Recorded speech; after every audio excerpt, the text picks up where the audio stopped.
स्तोत्र 9:7 सर्वेस्परा रायाचें वैभव. सर्वेस्पर राजवट चलयता.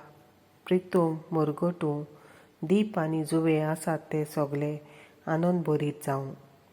ताचे भोंवतणी कुपां आनी काळोख, प्रमाणीकपण आनी नीत ताचे सोदरीचे खांबे.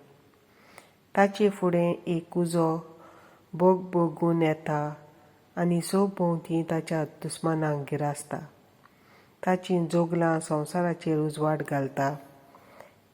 प्रितूम पडेता आनी कडकडटा. सगळ्या संवसाराच्या दुनिया मुखार पर्वत मेणा वरी कोडटा. अंतराळ ताचें प्रमाणीकपण गाजयता आनी सगळ्या राष्ट्रांक पळोवंक मेळटा ताची महिमा.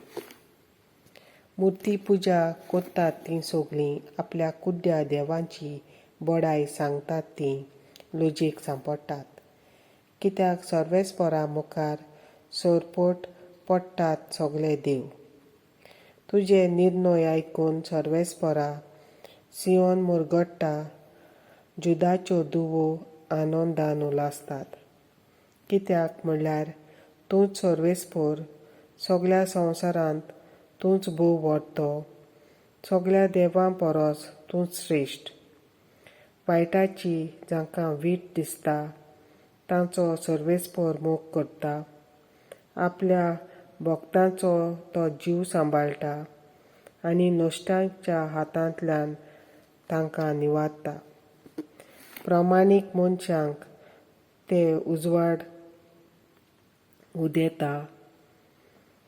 बऱ्या काळजाच्या मनशांक संतोश उबगता. बऱ्या मनशांनो सर्वेस्परा सवें संतोश भरीत जायात. ताचे पवित्र नांवांची स्तुती करात.